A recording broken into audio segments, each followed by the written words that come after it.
Que devez-vous faire pour réussir en 2023?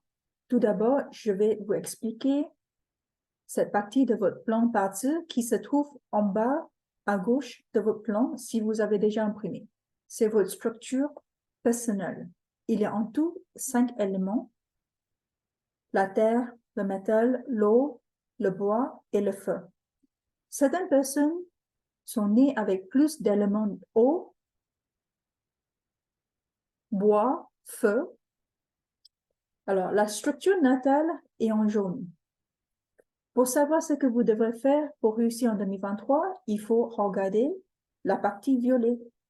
La partie violet, c'est la partie pour 2023. En 2023, l'année du lapin l'eau, si le bois est l'un de vos éléments principaux, le mot-clé pour réussir est la motivation. Restez concentré pour atteindre les objectifs que vous avez déjà fixés. La motivation est la clé. Soyez avec les gens qui vous soutiennent. Comment voyez-vous si le bois est votre élément le plus fort? Regardez la partie violet. Du coup, dans cet exemple-là, bon, wood, c'est bois en anglais. Si feu est l'un de vos éléments principaux dans votre structure annuelle, pour assurer le succès, vous devrez prendre soin de vous. Prendre soin de vous spirituellement, mentalement, émotionnellement et physiquement. Obtenir la clarté, regardez à l'intérieur de vous et voyez qui vous êtes vraiment. Cherchez dedans. La conscience et la réalisation de soi sont essentielles pour les gens qui ont le feu le plus fort en 2023. Si l'eau est l'un de vos éléments principaux, connectez-vous avec les bonnes personnes. Connectez-vous avec les partisans et s'éloignez des opposants et les gens négatifs. Le mot-clé du succès est le réseau. Si le métal est l'un de vos éléments principaux, le mot-clé pour réussir est la perception. Changez votre perception en 2023. Portez moins de jugement. Ne pensez pas que vous êtes le meilleur. Si la terre est l'un de vos éléments de plus fort, le mot-clé pour réussir est servir les autres. En 2023, les autres d'abord. Servir les autres et vous verrez, vous allez avoir plus d'opportunités et chances en faisant ça. Pour bien réussir en 2023, il faut juste trouver les 3 éléments les plus forts et retenir les mots-clés et suivez-le.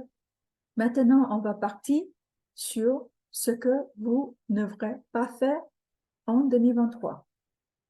Pour faire ça, au lieu de regarder l'élément le plus fort, on va regarder les éléments les plus faibles. Si le métal est l'un de vos éléments les plus faibles, le mot-clé pour échec est ego. Ego est votre plus grand ennemi en 2023. Ne soyez pas trop fiers pour demander aide. Si la terre est l'un de vos éléments les plus faibles, le mot-clé pour échec est la complaisance. Ce qui fonctionne dans le passé, qui vous a permis de réussir, ne fonctionne plus en 2023. Soyez créatifs, trouvez d'autres solutions. Si vous restez sur votre réussite passée, vous allez être largué en 2023.